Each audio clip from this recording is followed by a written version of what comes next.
Let's get ready to rumble! So here's a few stories before we get into the report that are floating about 50 Cent and Floyd Mayweather, and the whole TMT situation has collapsed before it's even got off the ground. And maybe Francis Cresswelling was right that black people shouldn't mingle with each other unless they've got some serious shit and some positive shit on deck. The reason I want to chime into this because I have to consider that there are a lot of black youths all around the world who was watching what was going to happen there, you know, because it was two prominent black males in the world coming from their respective professions, and to a degree, it was like a defining moment. Not just for African Americans, but for black people and white people too. Just like sort of Obama, in a way. I mean, I know it sounds a bit dramatized, but it's as real as that. And even though the story hasn't concluded itself, the lessons that can be drawn from it so far are, you can't be guided by this false loyalty. Yeah, we're brothers, pump your fist shit. No. You have to get your shit drawn up in contracts and in writing. This is a capitalistic system. Yeah, you either opt out or get with the program. Put your shit in writing. None of that, well, he said this, that. Yo, I thought we was brethren. No. That just doesn't work, you know. It just doesn't stand up anywhere. It's inadmissible in courts of laws. You have to get shit drawn up in documents, and, you know, all that legal shit has to be dealt with. And all of that should have been ironed out before they started making announcements, especially 50 Cent, you know, like the tweet he sent to Oscar De La Hoya. They should have had all their shit above board and airtight beforehand, you know, before it got to this stage. That's the lesson to draw from that. Hopefully it won't be drawn into a rat beef mentality where it's fuck 50 and fuck Floyd, you know. Hopefully that chapter will end amicably, you know, hopefully so.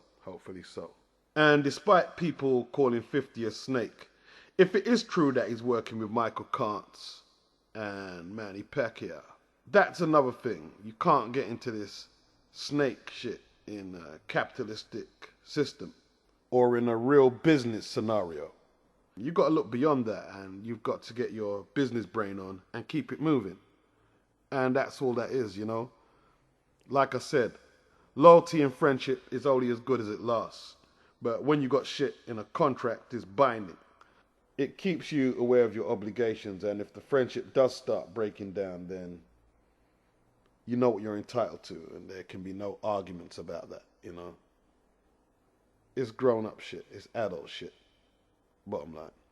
Roy Jones Jr., Roy Jeezy Jr., I saw him on KOTV this week, and he said he's fed up of hearing people saying that he needs to quit.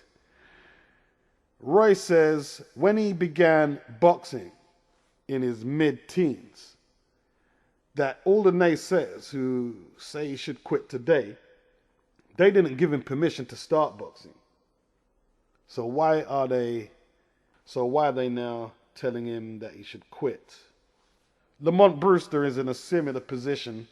He says he's considering a comeback. He says that the rematch he had with Vlad, and that's a fight that he lost, he was plagued with injuries. He just came out of hospital after suffering illness or some type of injuries, and that's what affected his performance. Now, I don't know if there's any validity to that, because bottom line is you went in the ring and you lost. But I noticed a lot of the comments on this ES News video that I watched were saying that Brewster was delusional. Well, he's not delusional because he's knocked out Vlad already. He won the first match by KO. He's not delusional. He's knocked out a lot of people. So why would he think that he could not do so again? I mean, if a fighter makes a comeback, there's two motives. He either needs the money or he thinks he can perform to a decent level still, and that's the bottom line. Ashley Theophane has recently signed a sponsorship deal for Vita Biotics. who probably do supplements and vitamins and all that shit there. And I saw the advert on the back of the Boxing News, and they've billed him as a world champion. Well, he's a former British champion, and he held the IBO International Intercontinental Battlestar Galactica Supercalifragilisticexpialidocious belt. But that's not a legitimate world title. The general consensus is that after the WBO came, we might accept the WBO, the IBF, WBA, or WBC. And even that's too much, really. And even if you've got one of them belts, you need to fatten up your resume with some names to validate yourself as a world champion. So I'm not really sure if Ashley could say he was a former world champion. You know, I mean, to me, it's misleading. It's misleading, you know. There's casual fans who will see that and they'll run with it. So, Top Rank is going up against Golden Boy Promotions this weekend. Canelo versus Cito Lopez is Golden Boy's baby. And Martinez versus Chavez is Top Rank's baby. Chris Dixon points out that Golden Boy are going to come second in terms of what fight is going to be the star attraction. I'd say the only reason Golden Boy are coming off second is because Sergio Martinez is fighting. I don't think this is a super fight. Chavez Jr. is nowhere near in the pound for pound list. He probably, in all truth, struggles to get a top 5 place, even though he's got a belt in the world rankings at middleweight. In all truth. So between the 2 fights and the 4 fighters, in my opinion, Martinez is the only one who has done anything in boxing right now. I'm talking about world level. They're both weak matchups. Compared to Matisse and Ajose and Ward and Dawson, no comparison. But isn't it ironic in this era of boxing that we are now participating in, that this weekend's fights is making far more money for the fighters and the promoters than last week's? It's just how it is, man. Go figure. Because of the build-up and the bad blood between Chavez and Martinez, yeah, we want to see the fight. There's no doubt about it. We want to see the fight. And yes, I'm going to watch it. And I'm looking forward to watching it. I'm looking forward to watching it. To be honest, the Lopez and Canelo fight, yeah, maybe. I'm not going to look for streams for it. I guarantee you that I'm not going to look for streams for Canelo and Lopez. It's just not going to happen. Chavez is getting a $3 million purse. $3 million purse. Wow. Martinez is getting 1.4 million. Boxing is a dirty and nasty business. It's sickening at times. It sickens my stomach, man. The business aspect I'm talking about, not boxing itself, but the business aspect. Some fucking scumbags. $3 million because your dad's a legend. No, it's not right, man. It's not right. It's not fair. That's not fair. It's not fair. It's not fair. I initially thought that Martinez's anger is going to work against him, but no, it's going to work in his favor. The fact that he said, okay, you take the $3 million purse, I'll take the $1.4 million purse. You can have that. You want a small ring, Julio? Okay, I'll give you the small ring. You want the judges in your pocket? Okay, you can have that. Because Martinez knows all that's against him. He's not stupid. He's an intelligent man. He knows that. And that's my angle of why I'm looking forward to this fight. Because Martinez is fighting a machine, Suleiman, Top Rank. He's fighting a kid who's lived off the legend of his father. And it's a great angle for me, yeah? And here's my objectivity on the prediction. Martinez is just a better fighter. It's just the bottom line. I've looked at it several ways. Chavez can throw a body shot. Cool. He beat Andy Lee. Yeah, cool. Who's Andy Lee? You know what I mean? He's on roids.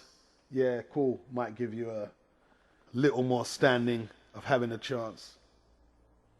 But I see Sergio's movement in his left hand, his faster hands.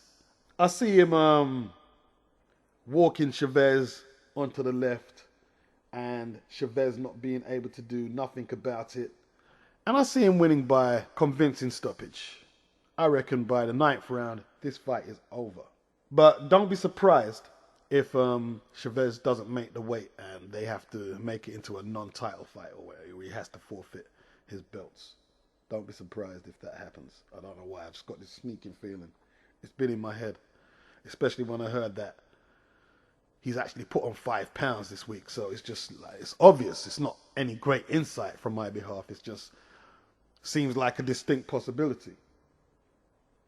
Now, fuck a prediction for the Canelo fight. Fuck that fight, man. I mean, look, in a way, Lopez deserves a shot because he beat Ortiz, who was supposed to fight Canelo. You know what I mean? And it's okay that he took the shot. It's just the fact he's getting so much money for the fight. It's just tearing my head up a little. But I need to ask Oscar De La Hoya how he made his name fighting the likes of Pernell Whitaker, Chavez Sr., even though Chavez was past his best, Ike Quarty, Vargas, Mosley, Hopkins, Mayweather, Pacquiao.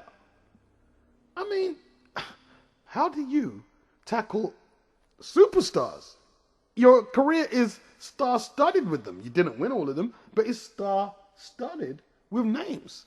But yet, you go hard all your career, but you're allowing Canelo to take this pussy route. I don't understand it.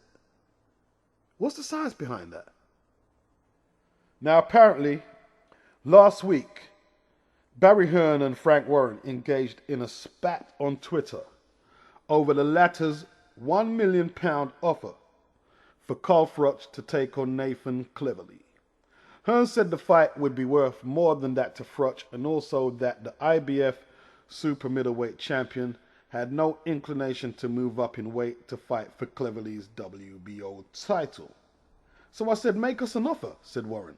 It would be difficult to see Cleverly fighting on Sky while promoted by Warren.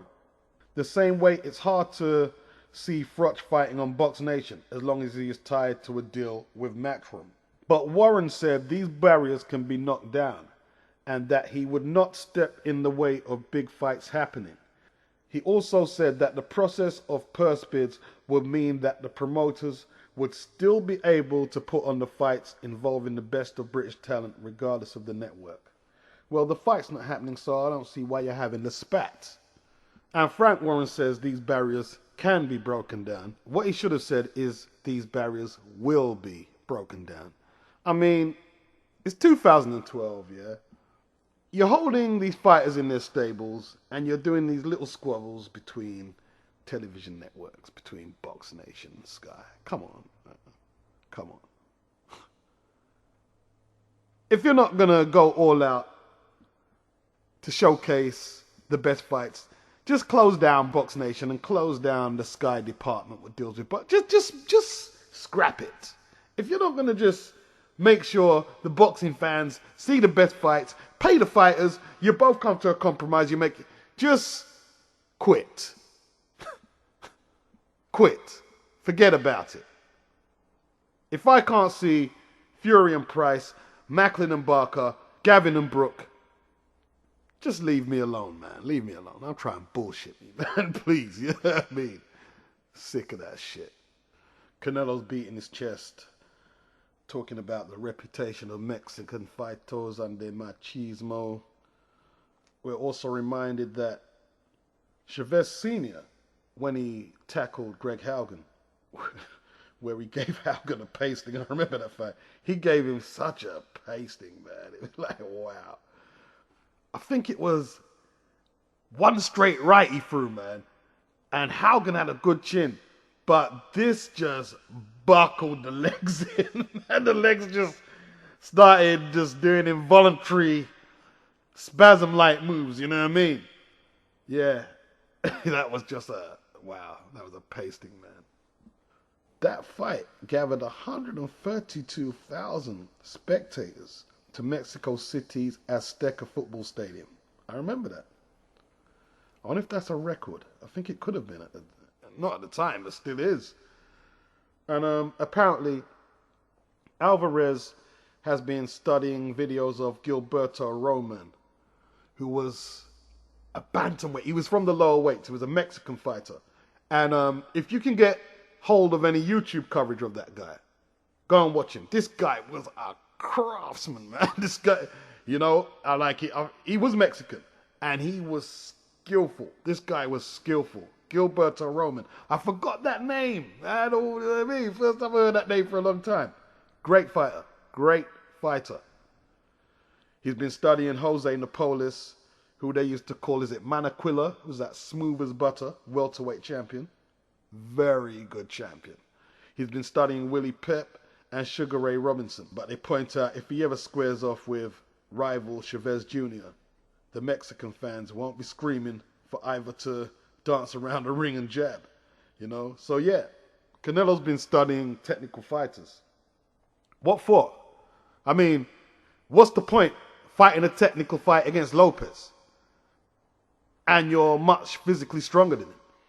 I mean, if this is the caliber of junior middleweight challenges that you're going to be facing, you might as well just fight the fight that you fought Shane Mosley. Don't change nothing. So I don't Yo, let's go to the pedal. Let's go to the pedal. Will you gentlemen please try to be a little more quiet in the court? Who will have the better career? Julio Cesar Chavez Jr. or Saul Alvarez? Steve Cunningham says Chavez Jr. There's a lot of prestige behind his name. He's done some decent work in his career so far. Even if he loses to Sergio Martinez, his promoters will build him up again. Jamie Moore says, I'm not sure Alvarez will be effective when he inevitably has to move up in weight. He goes for Chavez Jr. I think he's going to get better and better. Dan Birmingham, he says that's a tough one. Alvarez is on a really good track right now. He's been improving with each fight. I think a lot depends on how Chavez Jr. does against Martinez this weekend. Carl Thompson, he says Alvarez. He's a young kid with the world at his feet. He is experienced for his age, and he has remarkable power and strength at light middleweight. And then they're asked, should David Haye push for a fight against Vitaly Klitschko? Steve Cunningham says if he's going to target one of the Klitschkos, he'd much rather see him fight Vitaly than Vlad. I think Vlad would beat him easy. Jamie Moore says yes. Although he beat Derek Chisora, I think he needs to put in a good performance against Vitaly Klitschko to redeem himself after the loss to Vlad. Dan Birmingham. If he had given Vladimir a more competitive fight, I'd say yes. I don't think the fans want to pay to see him face Vitaly at this moment in time. Carl Thompson says no. He needs to earn the right to challenge Vitaly for a world title. The Chisora victory isn't enough. I think he needs to beat a highly ranked heavyweight first. So we're going to some letters and some tweets. Paddy Farrell. He wants to give props to the Great Britain boxing team. He also wants to give props to the British fans for supporting the Irish boxers. And he says, the old enemy days are over, except in sports between our nations. Stu Weldon, he wants to big up Eddie Hearn and what he's trying to achieve in boxing. But yet he says, I can't help think that Matchroom's monopoly over Sky isn't good news for boxing fans. He says that the relationship between Sky Sports and Matchroom is resulting in other good fights getting neglected. They didn't televise Pacquiao or Bradley. They're not showing Chavez or Martinez. They dropped Hatton Promotions, David Price, and that's a sign that they're not interested in boxing. Patch Hammond from Norwich. He's a major Ricky Hatton fan and he wants him to stay retired. He says if Hatton had lived the life of Mayweather or Hopkins, he'd say yes, but years of blowing up in terms of weight between fights has taken its toll. Rob Budd is recalling the recent football match of my football team, Tottenham Hotspur. They put out 11 against a boxer's 11. The boxing team had Tim Witherspoon, God knows what Tim knows about football, Kevin Mitchell, and Tottenham beat them 8-0. Now, I saved this letter for last because it's the most controversial, and I know some of you are going to have something to say about it. It's from Mike Smith. The letter is entitled, Larry Was Wrong. Larry Holmes is plain wrong about the Klitschko brothers. Apparently, Larry must have said something on the August the 30th issue. I have no clue what that is. I'll go and look it up after. Larry Holmes was 15 stone, and he had a 58% KO rating. He would not have the weight or power to beat the Klitschko brothers or Lennox Lewis. Well, he knocked out Jerry Cooney. He was a similar size to the Klitschkos. Vitali might have gave him a hard fight, but Larry would have destroyed Vladimir. At Andre Ward, adrenaline is gone. Body is aching. Wow, this is the price we pay. His body's aching. It didn't seem like he got hit that much, but there you go. That's Andre Ward after stopping Chad Dawson in 10 rounds. Andre Ward is feeling the after effects. You see, sorry to stop the text there. I think sometimes we don't realize how hard this sport is. You know what I'm saying? There's no free lunches. There are no free lunches. Whether Chad was weight drained, sorry to keep bringing that up or not, there's no free lunches at that level. At any level, to be honest. Preliminary level, there's no free lunches in boxing. And as for Chad, it looked like his adrenaline probably left his body during the fight. So, I look at the shots he took, he must have been in agony. If Andre was feeling it, imagine Chad. Wow. Serious shit. At Brian Lyon Rose, good luck to at 26RLR, whoever that is, Ryan Rhodes, with his future. He won both the British and European titles, and I'll be happy if I retire after winning both of those belts. Question to Brian Rose. When is Eric Ochieng going to get a shot at the British title? He's been the English light middleweight champion for a minute now. He must have defended it at least 3 or 4 times. When's he going to get his shot? At Derry Matthews 23, he sends out similar sentiments to Ryan Rhodes, a.k.a. the Spice Boy. He didn't say that, I said that. That was his nickname when he was younger. At The Real B-Hop, he sends a tweet to Frank Warren TV. Stop using my name to promote your bum title holder, Nathan Cleverly. Bernard Hopkins has a pop at Frank Warren and WBO like heavyweight boss Nathan Cleverly.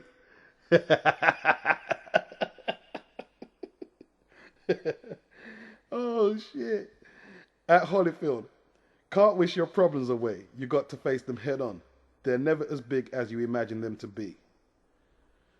This is Holyfield reflecting after his recent financial troubles. With a right, left, you're toothless. And then you say, God damn, they ruthless. Readers poll.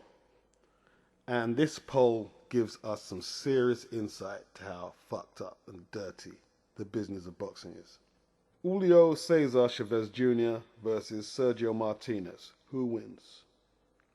Chavez gets 18% and Martinez gets a whopping 82% lead on Chavez. Lee Robinson.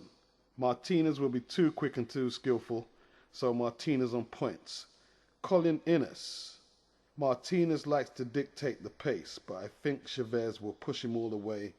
I think he's tipping Martinez when he says this. Maybe late stoppage or deserved points win. Brock Ellis.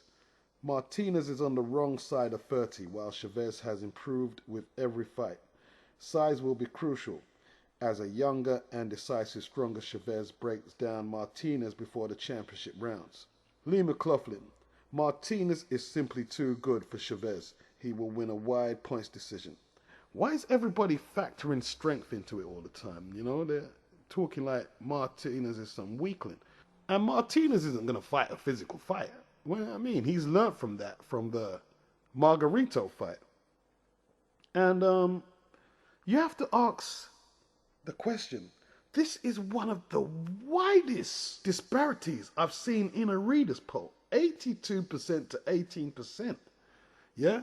That tells a story in itself. If 82% of the boxing public think Martinez is going to win, and regardless of the result, forget the result, the fact that he goes into the fight such an overwhelming favorite, that tells us that he shouldn't be on the wrong side of the purse. There's no way he should be taking 1.4 million to Chavez's 3 million. It's just crazy. But yo. The count starts. 2, 3, 4, 5, 6, 7, 8, 9, 10. That's it. The 10 count is entitled Defining Chavez. Daniel Herbert goes through 10 of Chavez Sr.'s most important matches. At number 1, we have the first Meldrick Taylor fight. Many were outraged when referee Richard Steele rescued Taylor with just 2 seconds left of his 1990 classic, but Chavez had been cutting him down. The former Olympic champion's lead was soon evaporated as the fired-up Chavez stopped him with a few seconds left. If the fight wasn't stopped, he could have done serious damage. At number 2, Greg Haugen. Promoter Don King persuaded an amazing 132,000 fans to turn out to the Azteca football stadium in Mexico City in 1993. But it was not much of a fight, with an outclassed Haugen being hammered to defeat in 5 rounds. At number 3, Pernell Whitaker, when he tried to attain his 4th world title at welterweight. Just about everyone at San Antonio's Alamodome saw a WBC King Whitaker win, except for the 2 judges who made it a draw. At number 4, Oscar De La Hoya. At Caesar's Palace in 1996, the Golden Boy continued his rise to the top by ripping the WBC 10-stone belt from Chavez. The end came on cuts, but De La Hoya was clearly on top. At number 5, Costa Zoo. 17 days past his 38th birthday when he had his last world title fight for Costa Zoo's WBC light welter crown. The fans in Phoenix saw him predictably stopped in 6 rounds. At number 6, the first Frankie Randall fight. Chavez took a remarkable 89-0-1 record into the January 1994 Las Vegas fight with the Tennessee man Frankie Randall, who inflicted a first career knockdown in round 11 and the first career defeat that Chavez suffered via split decision. At number 7, Hector Camacho. The Puerto Rican southpaw and Chavez had been around the same weight since the early 80s, but it wasn't until 1992 when they met. The great Mexican won clearly on points to keep his WBC 10-stone belt. At number 8, the first Roger Mayweather fight. Floyd's uncle had already won and lost the WBA 9-stone 4 belt when he challenged Chavez for the WBC version of the title in July 1985 and was crushed in 2 rounds. At number 9, Edwin Rosario, the talented but troubled Puerto Rican who would die of a drug overdose, couldn't topple Chavez, being halted in 11 for the WBA lightweight title in 1987. At number 10, Mario Martinez. Chavez met his fellow Mexican for the vacant WBC super featherweight crown at Los Angeles in September 1984, winning in 8 rounds to start his world champion days. We go to the hit and the miss section. At number 1 in the hit parade, we have Andre Ward. Made a real statement about his place in the sport by not just beating Chad Dawson, but outclassing him. At number 2, Lucas Matisse. After 2 debatable losses, Matisse finally got some joy in the US by walloping a Jose Elusagun for a light welter title. At 3, Lee Purdy, who scored a fine win over the unbeaten Argentine Carasaco. This fight was a replacement for the injured Darren Barker at Alexandra Palace. At number 4, Antonio DeMarco. The WBA lightweight champion looked to be facing a tough challenge from Johnny Molina, but blew him away in less than a minute. Now, I know this is a British magazine, yeah, and you have to support the British fighters. But how was Lee Purdy's win a bigger win than Antonio DeMarco's? Let's get a bit of perspective here, man. At number 4 on the miss section, Edison Miranda. The big hitting Colombian contender was on the receiving end against Tony Bomber Bellew before being worn down via 9th round stoppage. At number 3, Thomas Adamek. The Polish heavyweight had to get off the deck to beat Travis Walker in front of a smaller than usual crowd. At number 2, Manuel Charr. Charr did a lot of talking before his challenge to Vitaly Klitschko, only to be dropped and cut without ever troubling the Ukrainian. At number 1, Chad Dawson. Chad gave up home advantage and had to shed weight to secure a career-defining fight against Andre Ward and suffered a career-shattering stoppage defeat. Let's get a little more perspective here. Some people are talking about how the referee supposedly stopped the Manuel Charr fight to stop Klitschko having a rough night. Shut up! That's just pure comedy, you know what I mean? You should be on UK Gold or Comedy Central. Because you're funny. I'm looking forward to the Ricky Hatton comeback, no matter how it concludes itself, you know? All these people saying Ricky shouldn't come back. I mean, we're talking about a man in his mid-30s, right? I think Ricky might even be younger than Floyd, I'm not sure. Early 30s, financially secure. He's got his family, his wife, his kid, money in the bank. He's sound of mind. Ricky knows what he's doing. He knows what he's doing. He's been boxing since a kid. He knows what he's doing. This is Ricky's calling. I think it's good for British boxing.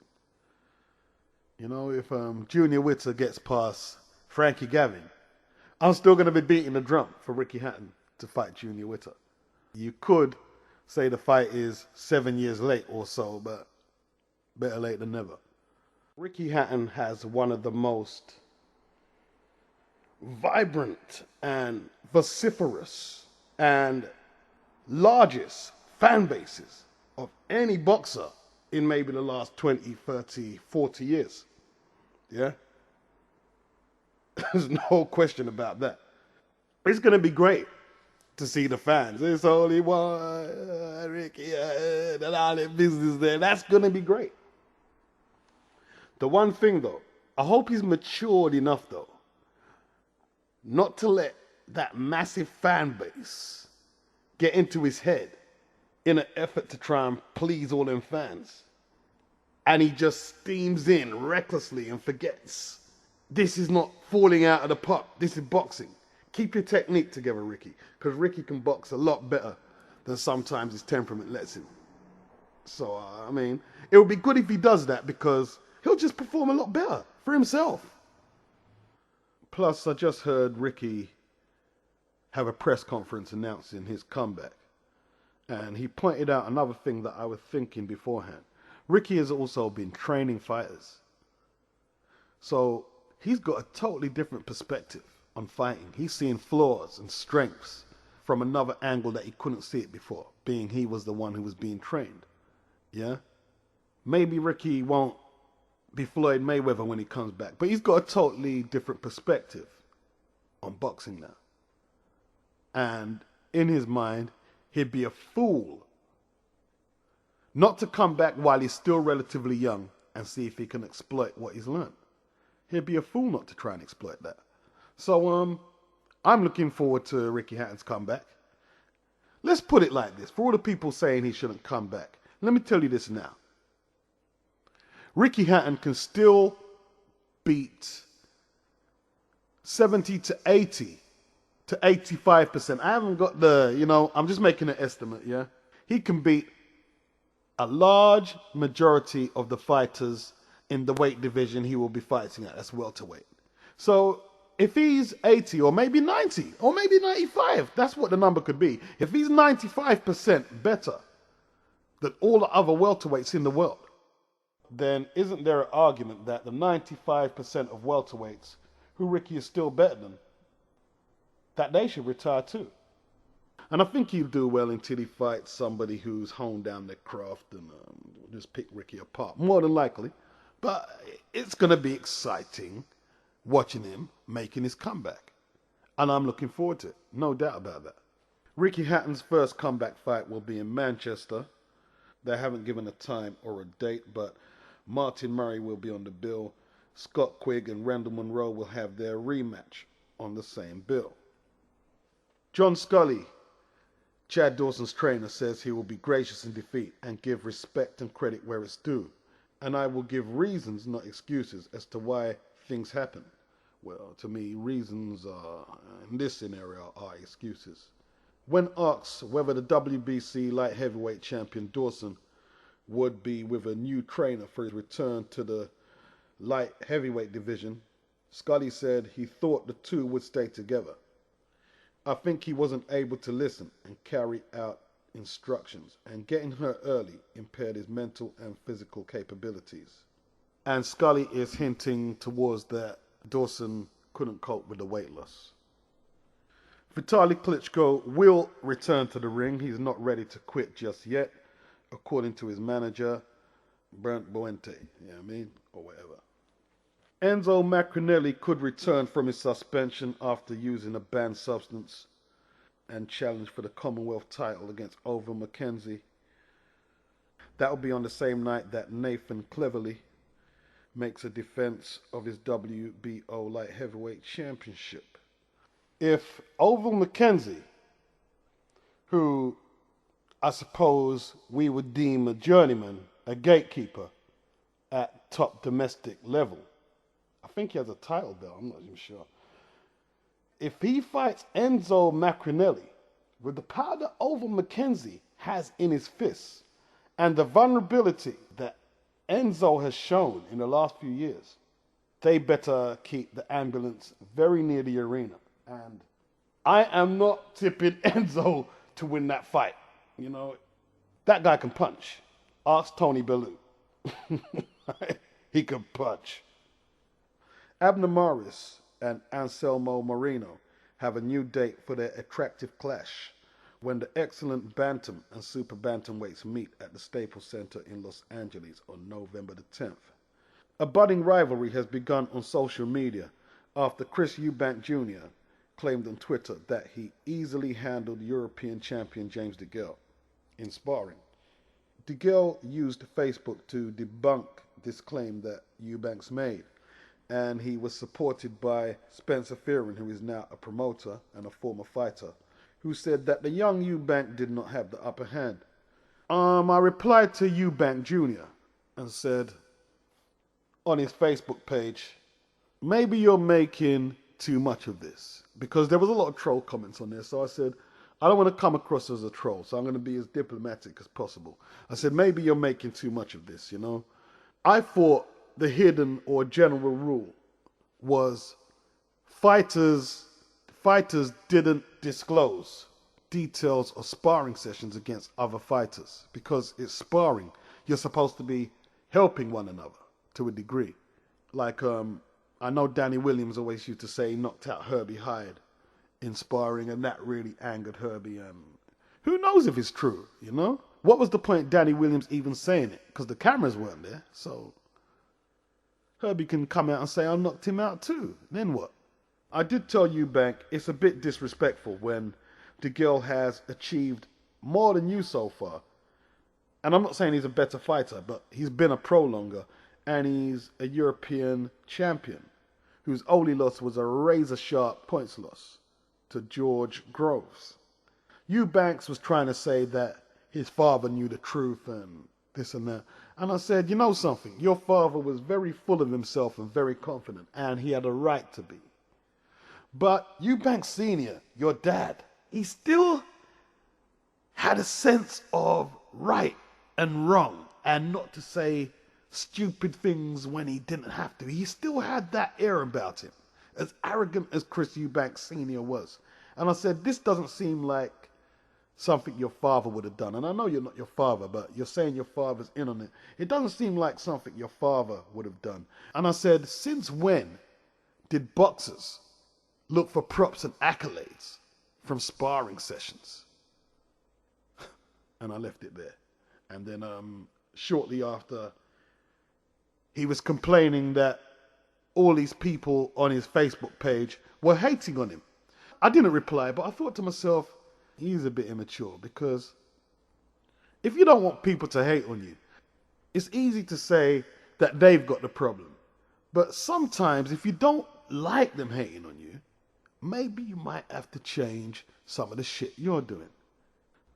The misconception about Chris Eubanks Sr., his dad, is that he was this horrible person. When he wasn't. Eubanks had this pompous image that he portrayed to the...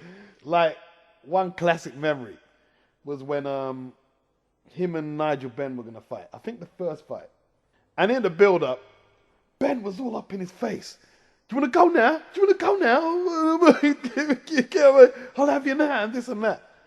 And Eubanks just stayed in his seat at the press conference. And he said, Nigel, I'm not going to fight you now. I'm in my suit. And me and my friend were just cracking up. The way he dealt with it, he was just unique, man. I'm not going to fight you. I'm in my suit. You know, he had his seat. I think Chris Eubanks Jr. is looking for that unique angle in terms of personality that his dad has. I'm not saying he's trying to be like his dad, but he's trying to get this personality that will make people think he's an enigma. And he's not quite got it like his dad. Let's just say that and leave it there. Peter Quillen says Gennady Golovkin was very impressive, dismantling Gregor's Proska. He looked very strong, added Quillen. But Mike Tyson was strong, and then he ran into Buster Douglas. I'm inspired by guys like Andre Ward and Floyd Mayweather, who show different aspects of their game. I can punch, I can be fast, I can be slick, work with offense or defense. Fans want rock'em, sock'em robots, but we don't get career longevity with that. Now, I like that comment. I like that comment. I really like that comment. Ruslan Shagayev, who they used to call the White Tyson, and why, I don't know, had a projected fight with another guy who thinks he's Tyson, and his name is Fury, because he won't be ready until the new year. So now they have turned their attention to Thomas Adamek on December the 1st in Belfast at the Odyssey Arena. Adamek didn't get the usual big numbers at the Prudential Center when he defeated Travis Walker. Whether that suggests that the Polish crowd are losing interest in Adamek, I'm not going to comment one way or the other. But apparently, Adamek is thinking of taking the fight because it will be a high-profile event. And I, for one, am not going to cry down that match. I would like to see that fight. Because I would grade Adamek elite level B. Not A. Elite level B. But if Fury goes back to fighting D-list fighters because this falls through, then, you know, I'm just going to keep throwing verbal jabs at him. I'm not going to stop. Muhammad Ali's publicist, Tony Kenville, has died at the age of 82 after a long battle with cancer. Miami's circuit court had instructed Guillermo Rigondeaux not to participate in his defense of the WBA super bantamweight title against Robert Marroquin, scheduled for the Chavez Jr. Martinez built on Saturday. But now, with the approval of Gary Hyde, it looks like the fight is back on. Ian Napper, the former British and European bantamweight champion from Hackney, the leafy, suburban, safe streets of Hackney. Big up all the people on Murder Mile. Like I told the woman in the housing association, you ain't moving me to Hackney for nothing. Let me tell you that now. But apparently, Ian Napper is teaching little kids the sweet science at the Hill Green Care and Support Centre in Islington. He also helps out training Eric Ochieng and Wadi Camacho with his old coach Brian Lawrence. Ian Napper's retirement was out of his own hands after he had the eye test and was told he had a cataract. the border control would not let him fight again. Apparently the doctors thought that he could go on, but when your time is up, especially at the lower weights, you just have to leave, retorts Ian Napper. The Commonwealth and British featherweight champion Lee Selby defends his titles against Martin Lindsay on September the 22nd. Lee Selby has some ability. I have to give him that. He has some ability. He just has to keep learning his trade and see where it takes him, you know? That's what he can do. But Sergio Martinez is the Boxing News pick to defeat Chavez Jr. by 12-round decision. Matthew Macklin is the pick to defeat former WBA light middleweight champion Joachim Alcine in a 10-rounder. In a clash for the WBO super featherweight title, Roman Martinez is pitted against Miguel Beltran Jr. And Beltran Jr. is the Boxing News favorite in that one. The Boxing News are tipping Cito Lopez to knock out Canelo Alvarez in 1 round in brutal fashion. I'm just bugging.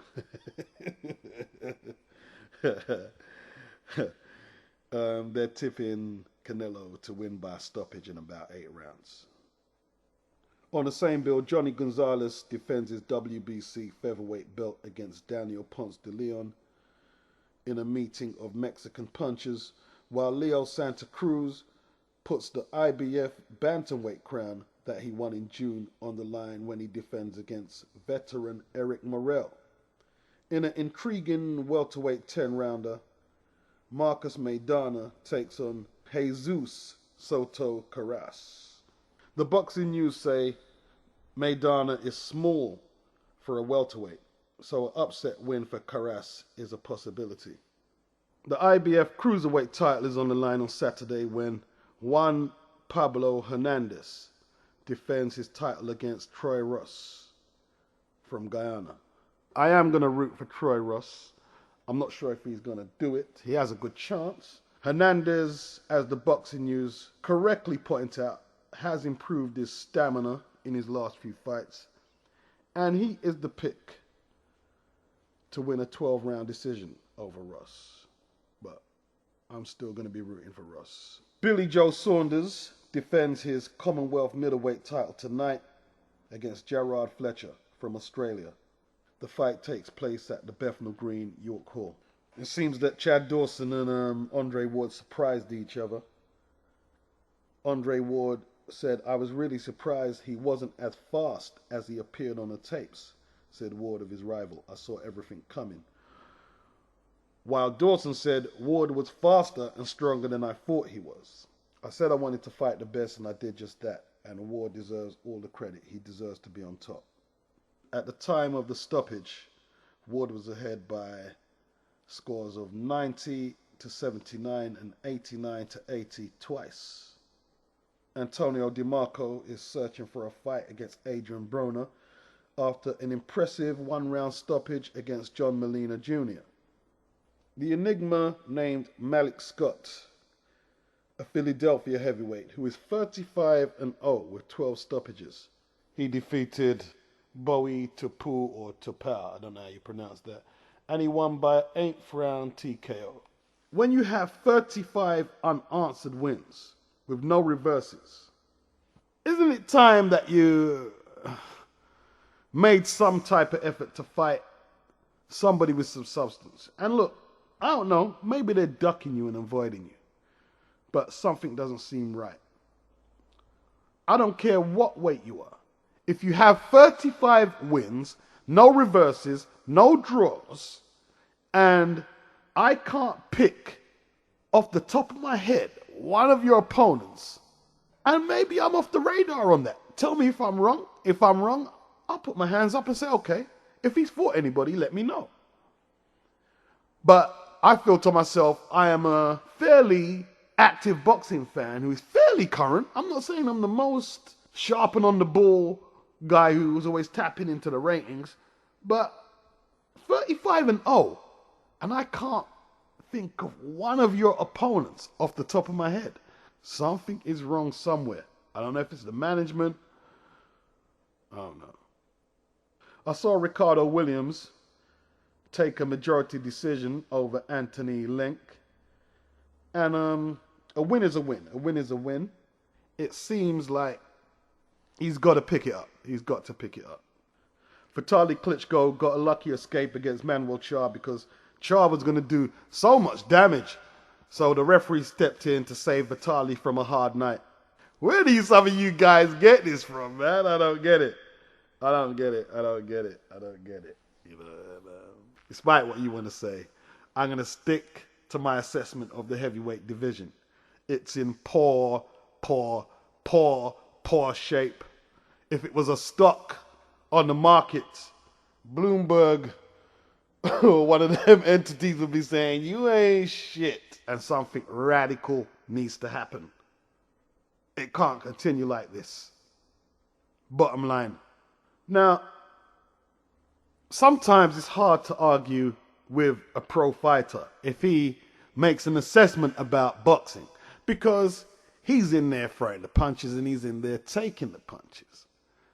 But the thing is, as much as it probably annoys a professional boxer that people who don't either fight in the ring or even train fighters can have an opinion, the dynamics of boxing is like this. You get referees, you get the judges, you get a timekeeper, you get the boxers, manager, promoters, and you have spectators.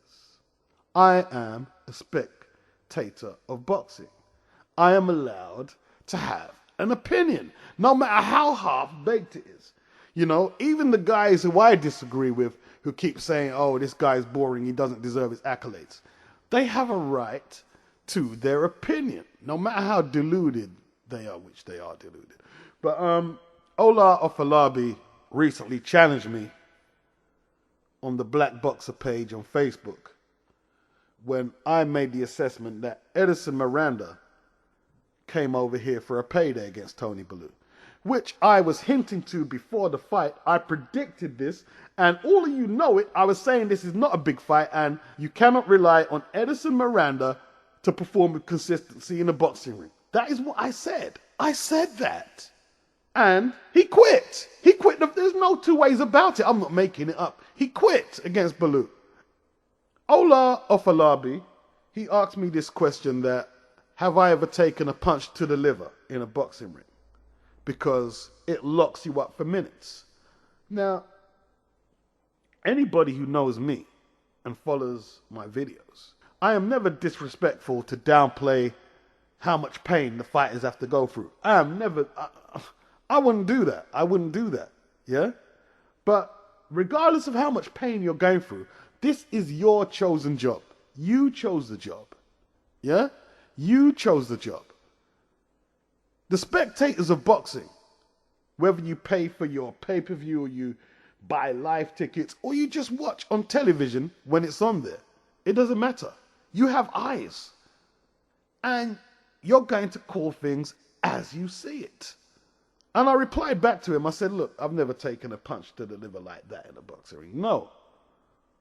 But I did predict this outcome. And one thing I won't allow, as much as I respect the boxer, I won't allow them to tell me that I don't have an opinion. I have an opinion. You just don't agree with it and you don't like it. It's like when Roy Jones told Larry Merchant, and Jones was in his full right, and for the most part, I agreed with him when they had a contentious point about a boxing match that they was commentating on, and Roy says, you've never been in a boxing ring, so you don't know what it takes. To a degree, he's right. But at the same time, that is what Larry Merchant is paid for. Even though I don't like a lot of shit what he says, that is what he is paid for. And when Larry speaks, I'm allowed to criticize. Maybe there's an argument to sack Larry, but you still can't take away his right to say what he wants to say and how he wants to say it. Bottom line. You know, you see, the thing is, what he has to accept, if this was 10 or 12 years ago, when most of us didn't have access to social media or computers. The only person who would have heard my view is a couple of my brethrens. And that's it. But this is not 1999, you know, it's 2012. And like many others, I have a YouTube boxing channel. And I've had it up for about 7 or 8 months. I've amassed 230 or something subscribers, which isn't a lot, but I haven't advertised the channel. And no, that's not a big number. But there are many channels who have thousands of subscribers, you know. And the YouTube boxing community is here for the better or worse. And I'm sure there's a lot of boxers, mainly professionals, who are horrified of the prospect that some of us have opinions and a following who are listening to them opinions. But that's how it is. That is how it is, I'm afraid, you know. And in all truth, I prefer to listen to a lot of my subscriptions before I listen to Steve Bunce's Boxing Hour on Box Nation. I prefer to listen to a lot of my subscriptions rather than Sky Sports' Ringside with Johnny Nelson and whoever else is on there, Glenn McCrory and them guys. I'm not saying I don't watch them. I do watch them. Maybe it's unfair to say I prefer to watch them more. I'm not going to say that. Maybe that's not the best way to word it, because Ringside and Box Nation has a place. I'm not going to just throw them under the bus. Yeah?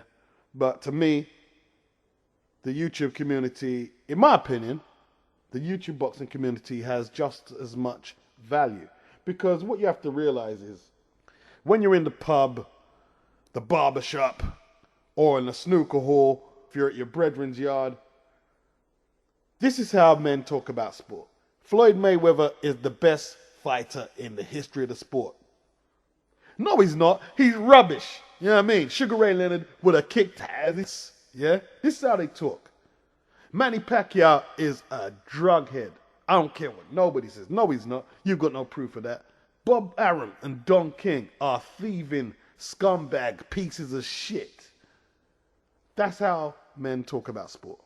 And you need forums like Ringside and Box Nation. So let me retract what I said. You need them forums because they don't curse. And without them, we wouldn't get no fight action, and they get us exclusive interviews and information, you know? You know, in the heat of the video, I said what I said, I retracted it. But at the same time, they don't always tell the gospel truth or what's on their mind, you know? You can see them almost holding back sometimes, because that's the format. So that's what it is, you know? That's what it is. There's a lot of things that a lot of us haven't experienced. But surely we can have opinions. I don't have to go through everything, surely, experience everything in the world to have an opinion on it. Surely. But anyway, let's move on. Eric the Eagle Ochieng defended his English light middleweight title against Ryan Toms. He broke him up with body shots and stopped him in the 5th. It was a good performance. But nevertheless, he seems no closer to securing a title shot for the British title against Brian Rose. The top 5 super flyweights according to the Boxing News are: at number 1, Yato Sato; at number 2, Tepariv Kokiachim; at number 3, Omar Naves; at number 4, we have Sirian Sorangaviza; at number 5, Nobuo Nashiro. So at number 1, we have Yota Sato. He has defeated Rang Vizai and nobody else on the list. Sometimes that happens. At number 2, we have Teperif Kokiatjim.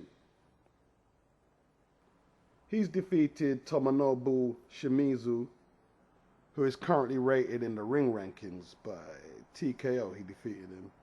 And he's also gained a majority decision over Nobuo Nashiro, who is at number 5. At number 3, Omar Naves. He's defeated the number 2 contender, Kogiatjim, via a 6-round points win. That was way back in 2006. And he's also defeated Nobuo Nashiro by unanimous decision. At number 4, we have Sorian Sor Rungvisai. Sorian Rungvisai has defeated the same 2 fighters as Omar Narvaez in Kokir Gym and Nobuo Nashiro. And at number 5, we have Nobuo Nashiro, who has defeated nobody on the list. Narvaez seems to be the strongest fighter on the list, but his inactivity has hurt him, and the lopsided points defeat to Nonito Donaire. And he's the number 1 man in the Ring magazine. I'm catching the flashback. This week in 1969 was the Boxing News' Diamond Anniversary, their 60th year. And they was basically gassing themselves and feeling themselves and bigging themselves up. They did, however, speak about the fortunes of Fernando Azzori, who was the Olympic flyweight champion from Italy.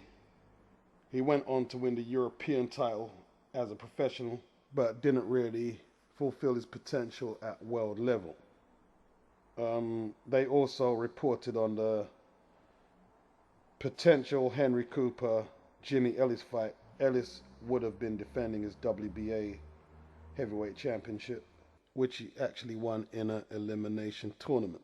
Cooper, however, injured his knee. They tried to reschedule, but the fight never materialized.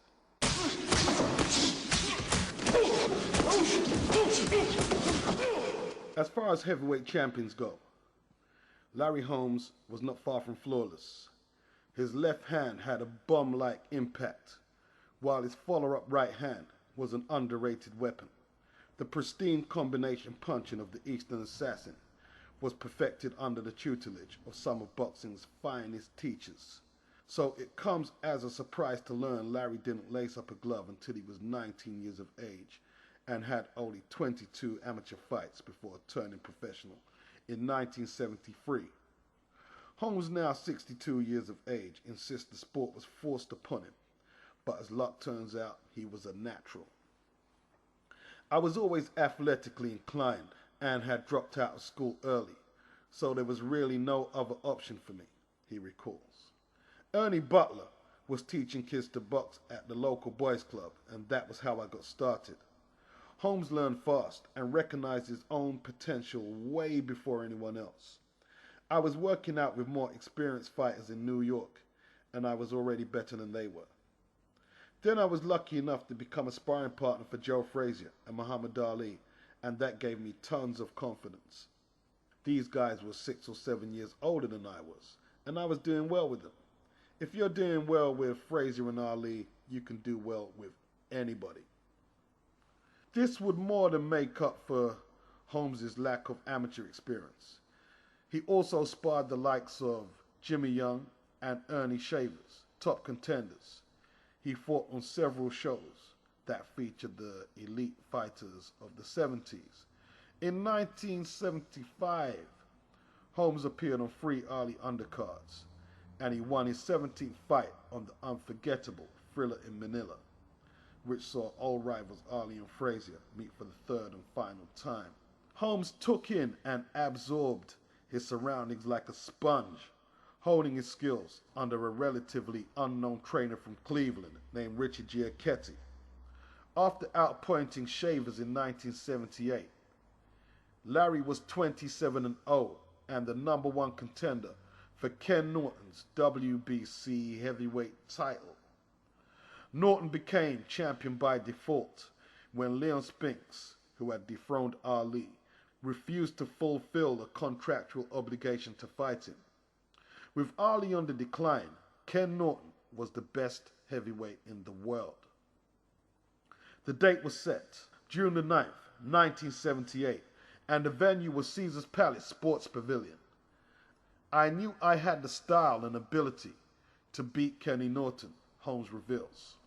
Even though he was very strong and determined, Spinks and Ali were avoiding Norton, but I wasn't about to let it go. I waited my whole career for this chance.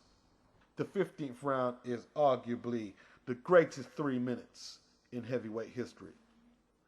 The two warriors pulverizing each other in an electric toe-to-toe climax.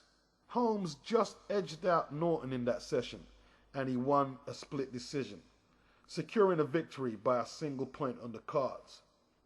"You must have the stamina to last the distance," states Holmes. "Determination and working hard in training is what keeps you going." The critics never gave me my just dues. When I boxed Kenny Norton, I proved that I had it inside me. Holmes lacked serious competition during the early stages of his reign. Alfredo Evangelista, Ozzy Ocasio, Lorenzo Zanin, Leroy Jones, and the late Scott Ledoux were all easily beaten. All of them were stopped inside the distance, and Holmes won every minute of every round against each combatant. Ernie Chavez, however, was waiting in the wings, waiting to take revenge for an earlier loss to Holmes. Everybody knows how hard Chavez hits, Holmes reminisces, when asked of the supersonic right that floored him in the 7th of a 1979 rematch. "I had been Ernie's sparring partner, and believe me, he could hit. He hit me so hard. When I hit the canvas, I woke up. I got to my feet, I survived, and I eventually stopped Ernie in the 11th round." He was also dropped later on by Ronaldo Snipes. "I was already thinking about Jerry Cooney, and I went to sleep on Snipes. I looked out into the crowd, and I saw people laughing and applauding when I was down, and that gave me the inspiration to get back up." Tough challenges lay ahead, even if they were to be more psychological than physical. Muhammad Ali, his friend and former employee, was looking for a 4th heavyweight title shot. The greatest was already showing signs of damage he accumulated through his years of boxing. He had also been inactive for 2 years. Everybody says Ali was over the hill when I fought him in 1980, but at 38 years of age, he could still compete. His final championship fight was against me, and I took a lot out of him. But there was more to it than that. I had worked with Ali for 4 years as a sparring partner. I knew how to beat him. Nobody was going to take it away from Ali if he won, so nobody's going to take it away from me. I was just the better fighter. However, Holmes has previously acknowledged his former employee was past his best, but he refuses to have his victory diminished. "I learned a lot from him," Larry says. "I learned to be disciplined, and I picked up on how important that the jab was." Ali's jab was effective, but it wasn't hard. I wanted my jab to be just as effective, but I needed to throw it with more force. I needed to throw it with more power. When the subject changes to Ali's battle with Parkinson's, the fighter's ego immediately is replaced with a glowing warmth and a soft affection. "We were great friends," Larry says with tenderness. "And you don't like to see a friend get hurt. This was someone I loved. We worked together for years. Ali was the man as far as I was concerned. And even though I defeated him in the ring, I respected him. He was a great fighter and a great man." On April the 11th, 1981, a frail Joe Louis was ringside in Las Vegas as Holmes won a decision against Trevor Burbick. This was the first time that Larry Holmes was taking the distance in a title fight. This was his 9th defense. And he was made to work by the rough Canadian in an ill-tempered affair. The following day, the brown bomber passed away peacefully after a long illness. In 1991, Holmes was holding court at a press conference when Burbick entered unexpectedly. He aimed intolerable provocation in Holmes's direction, incited violence, and then came out on the short end of a spectacular sideshow.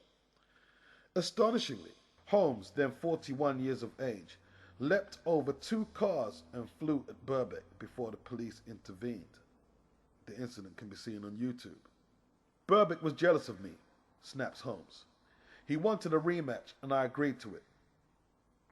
But he took another fight and he lost, which ended all negotiations.